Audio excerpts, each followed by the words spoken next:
All right, man. Cheers. Cheers. So now we're going to talk about American parks versus Japanese parks. All right. And right before we started, we were already starting to get worked up about this. Like, do you want to talk about this, or do you want me to? Because I have my reputation on the line. I will share this. Of your grievances. Especially in like northern Kanagawa and in Tokyo, most parks are not parks. Yeah. Like the things that Japanese people call koen is not what I imagine parks to be.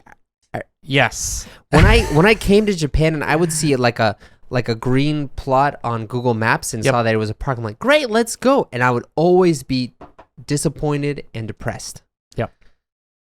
Why do you think that is? Because they're lots. A lot. Do you want to explain what a lot is? They're lots. L-O-T. And when I say lot, I don't mean a lot. I mean lot as in a small piece of undeveloped land. Yeah, right. Between two buildings. With gravel. Yeah. No grass. So typically, like especially here in Tokyo, if you go to a koen or a park here, and not all of them, there are some parks that are pretty good, right? Like Shiba Park, for example. Yoyogi is another example of it. Yeah. I love Yoyogi. I go there dozens of times during the summer. But a lot of parks here in the city will be literally a space between two buildings with gravel, a bathroom, a drinking fountain, and a rusted set of swings. Exactly. Or a rusty slide. Yeah. Yeah. And it's just like, what the... Yeah. Why does this exist? Yeah, like I recently moved, but where I lived before, I lived near a place called Sankaku Koen, which is just a small triangle-shaped park near my house, and it was a triangle of gravel. Yep. It had a pretty decent like jungle gym kind of thing, modern jungle gym, but then it had like the rusty slide on it too that's been there for a while. Yeah. And like, in the States, when you imagine a park, you imagine grass, shibafu, right? You imagine green grass, and of course you'll imagine some like a jungle gym and a slide and swing and stuff, and maybe if it's an older park it'll be a little bit rusty, but like especially in Tokyo there's just so much gray. Like the buildings are gray, the sky is gray, and even the parks are gray. It just like makes me sad. It is really surprising. So if you go to the US, one thing that the U.S. is very serious about is its parks. Yes. In fact, we have a whole section of the government that is devoted to parks. Yeah, the national parks. Yeah. Whatever. National Parks and Recreation, is that? Yeah. So, something just to give you a little bit of trivia, something that's really interesting about the U.S. is, so the U.S. isn't actually controlled by a central government like in Japan, right? States are...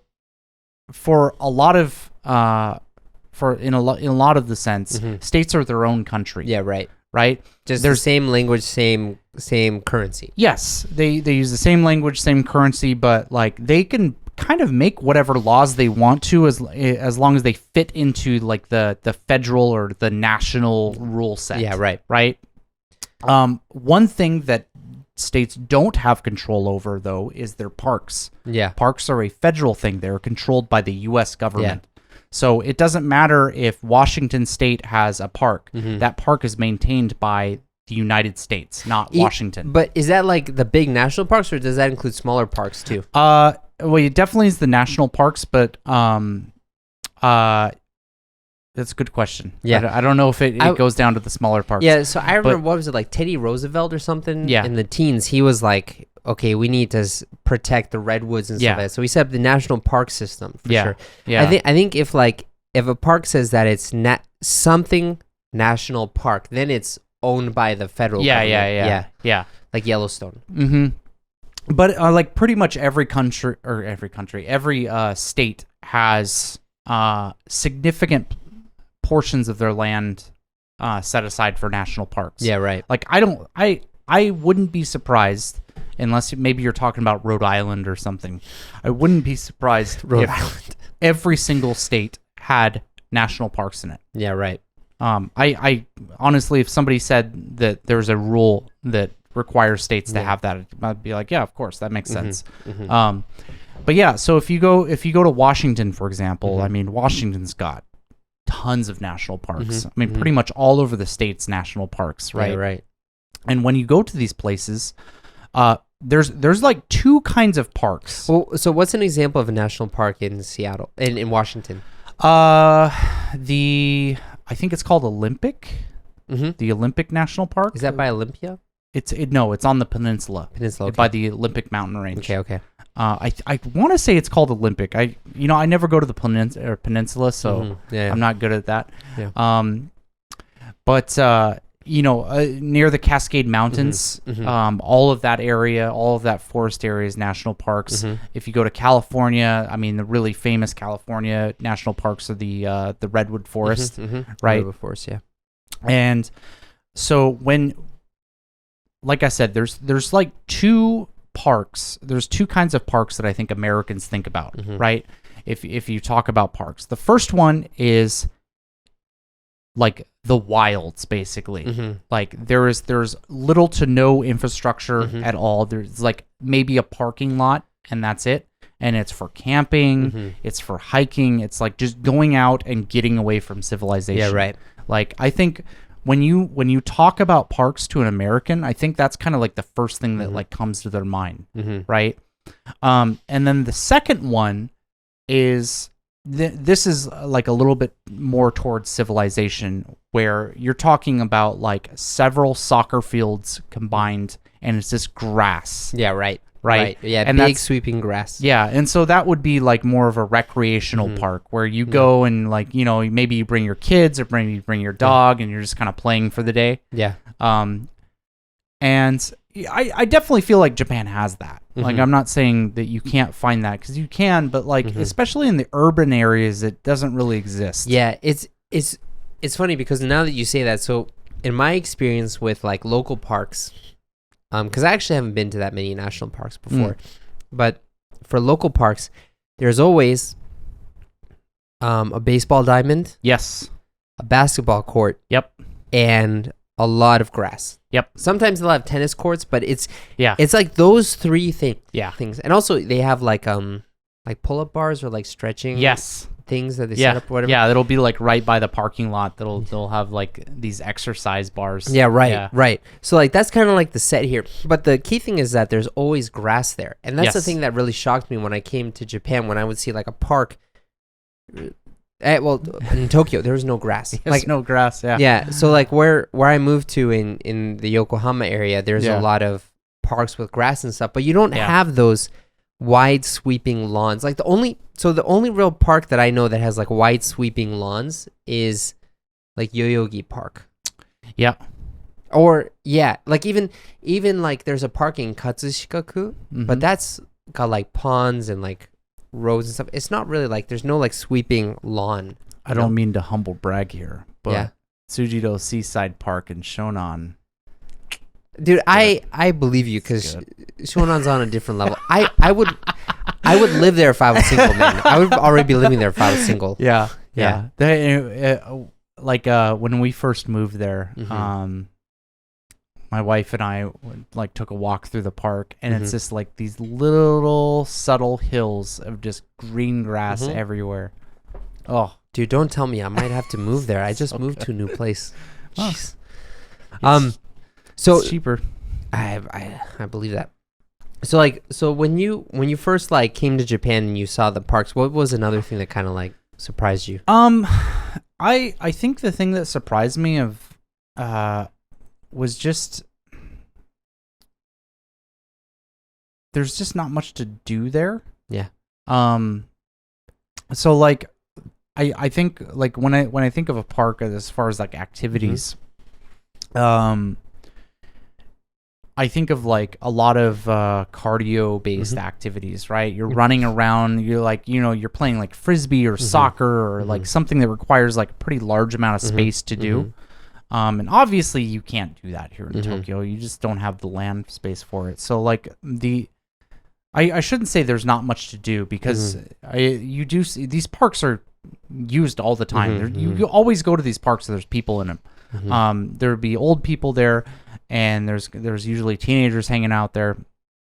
And what you see them doing instead of like running around doing stuff is they'll do things that don't require a lot of space. So like back when I lived in Otaku in Tokyo, there was a club of old people that would meet every morning at 7 a.m, and they would play what's that game? Croquet? Croquet? Yeah. Like croquet is where you hit it through the little things, right? Yeah, right. Yeah, so they would set it up and play croquet at precisely 7 a.m, every morning. Okay. And it's like good for them. But yeah, so it's just like people adapt, and like I said, you really only see this in the city, so I don't even know if it's really a Japanese culture specific thing, but it might just be like an urban life kind of thing. But that really interested me. Like this, like, okay, well, you guys are just doing that here instead of like playing frisbee or something. Yeah, you know, the thing that kind of shocked me. So if I think about Boston, right? So the number of parks, I think in Tokyo, is much greater. So there's a lot of small pockets of parks with like a slide or swings or something. Yeah. Whereas in Boston, there were not that many parks at all. But in Boston, you either had parks that had sweeping lawns of grass on it where you could really just like hang out, kind of like Yoyogi Park, or you have parks. I also saw this in the Bronx when I went up to New York, where you have like water fountains where you can do like water games. Like they would have like little fountains that kids can play like actual like fountains in the ground. Yeah, right. Yeah. So that kids can play with and stuff. Like, so it was very much like it was either like grass or water was the main theme of like the park. So you had fewer, but you always had that same thing. Whereas here, one thing that I was really surprised about is just how many parks there are. But I wouldn't even call them parks. Yeah, they're like little pockets. If you look on Google Maps, like if you just like type in Tokyo and you just zoom in, you'll see parks everywhere. Yeah, absolutely everywhere. And so it is pretty interesting. One thing I also noticed that you would never see in the U.S. is pets being banned from parks. Oh, really? Yeah. So if you walk around some parks here, you'll see signs every once in a while. Not even just like leash laws, but all out bans. Yeah. So you'll see like animals are not allowed in this area. Okay. Or at least when I was in Otaku, I saw this at some of the local parks, and I was really surprised about that. And I think because of that, dog parks are. Oh yeah, there's a lot of dog parks way here. Bigger over here than you would see in the U.S. That's for sure. Like if you go to the U.S., like there's not. I mean, I'm sure you could find a dog park, but they're not really a thing. Yeah, right. Because you just go to a park with your dog. Like you don't need to go to a dog park. I mean, at the very most, they have leash laws where they say you have to keep your dog leashed. Yeah, but pretty much dogs are allowed anywhere. Yeah, you know. Yeah. Yeah. So, well, I'm already starting to slur my words. Don't worry about it, man. I mean, it's really interesting. Already, dude, we're almost down. We're already down to here. Powered out this whole bottle. Yeah. But, it's just funny because, like, I feel like, there's so many parks in Tokyo that there's so much potential. Yeah. I just want grass. Yeah. I just want grass. I want green.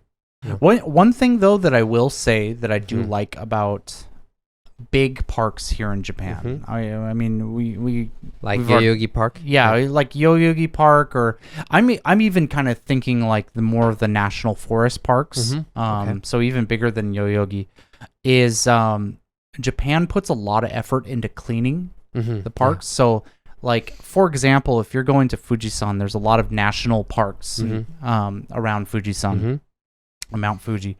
And when you go to them, they're almost spotless. And that's something you'll also encounter if you go to national parks in the U.S. If you go to national parks in the U.S., they are heavily maintained by the national whatever, the federal government. The federal government. They're heavily maintained by the government. They go in and just sweep those places, looking for trash and picking it up. And so they really care about having that experience of getting out away from civilization and not having anything that reminds you of humanity, right? And so I will say that's something that I've kind of connected over here, and it kind of reminds me of home while I'm here, as you see that. Where do you feel that the most? Like I said, mostly when I've gone to Mount Fuji, but also I've traveled around Kyushu quite a bit. Okay. Because of my wife, she's from Kyushu, and so she lives in Oita, and Oita is famous. It's famous for onsen, but it's also famous for being like a big countryside area. There's a lot of nature in Oita, and so you'll go around and you'll see these areas that are like these big park areas, and they are like I don't think you could find trash if you spent a week there. Yeah, right. You know what I mean? And so I really appreciate that. It's funny you mentioned that because like so my mom was talking about how this place is so clean, but then when we moved to a place in Yokohama that's kind of in the suburbs of Yokohama, not in the center, she remarked that like, oh, this is the first time I've ever seen litter on the side. And I was thinking, oh yeah, that's because there's no one to clean up. It's funny because like, of course, I feel like Japanese people are a lot cleaner than like Americans. Oh, right? 100%. It's not even a contest. But people still do litter here. It's just normally when you have like someone in charge of the area, they'll clean up all the trash, right? Yes. And so, like, I just remember going to like a bank, and the security guard of the bank was picking up litter in front of the bank. I'm like, that would never happen in the United States. No, that guy couldn't be asked to pick up garbage outside. Right. But they like, dude, I'm not a janitor. I'm a security guard. Yeah. But so even though like maybe there's not so much grass, it's definitely really clean here, which is really nice. But I mean, I think I've talked to my limit, and we have finished this bottle. We have finished it. So I want to talk about one last thing. Sure. We're on the topic of parks. I feel like it's pretty relevant. Camping. Camping, yeah. What do you think of camping here in Japan? So I've never camped here before. Yeah. And the only thing that I know about camping is what the rich people do, which is called glamping, which is like luxurious glamour camping. Oh, okay. Where I think like some company will set up a campsite, and then you go and you pretend to understand. But like, so when I did camping in the States, it was always like super honkakuteki. It was super like deep. I remember I did backpacking in the Adirondacks in Maine for 8 days, no showers. Oof. And like we would set up a bear bag every day where we would like take our food, put it in a bag, and then we would like raise it up so the bears couldn't get at it and stuff. Yeah. It was just like really real. So I never did that as a kid. We always went to like really regulated campgrounds, but I got to do some of that when I was in the military. Yeah, and that I think is a very common experience for Americans, where you go camping in places that are extremely dangerous. Yeah, with bears. Yeah, like the bears in the U.S. like. So Japan has bears too, but I think they're black bears. They also have like higuma, which are like a type of grizzly bear, I think. But it depends on where they are. Where you are. Oh, okay. I actually didn't know that. I thought they just had black bears. But if you look at like between a black bear and a brown bear or grizzly or whatever you want to call it, there's a significant difference in size. Like a black bear's like roughly smaller than a human, but around the same size, and a grizzly's like this giant hulking beast that will just maul you if it sees you. Yeah. But it's like Americans will just go out in the forest with places like grizzly bears and like mountain lions and like all these giant animals that are extremely hostile to people and camp. Yeah, right. Like another example is like a moose. Yeah, have you ever seen a moose in person? They're terrifying. I know they're huge. I've never seen one in person. They are terrifying. And then you add in the fact that thing's brain is about the size of a walnut. Really? So it's like they are just dumb as hell. So if you piss it off, it's like good luck, man. Yeah, I'm a little bit too far south for the moose, but like I've heard that they're huge. Yeah, but yeah, it's I don't know. There's kind of like when you go camping, there's like an accepted like sense of danger. Which I think that you don't really feel like or you feel when you go camping here? Yeah, well, that's kind of like I feel like Japan in general. Like like maybe this will sound condescending, but I feel like Japan is to the world as Disneyland is to Japan. Like everything is so well manicured and organized that it's almost like artificial, but it's super. If you follow the rules, it's super easy to live and super convenient, and like you have everything that you need, right? Yeah. Whereas like in the States, it's like, yeah, if you rely on someone else, you're gonna get killed, you know. So you got to rely on yourself. Yeah. Right. Yeah. I think I would agree with that. And I mean, there's a reason why I live here. Yeah. Dude, so my mom was saying this too, right? Yeah. She was here for 3 weeks. She was like, you know, if you know the rules, this is the best place to live. Yep. But if you don't know the rules, this is like the worst place to live because you can't like enter into society at all, right? So if you follow the rules, things go great. But like, so that's kind of like why I feel like I'm really blessed as an American living here because like America is a place that's like super free where like, you have to rely on yourself. And if you don't rely on yourself, you're going to get screwed. Yeah.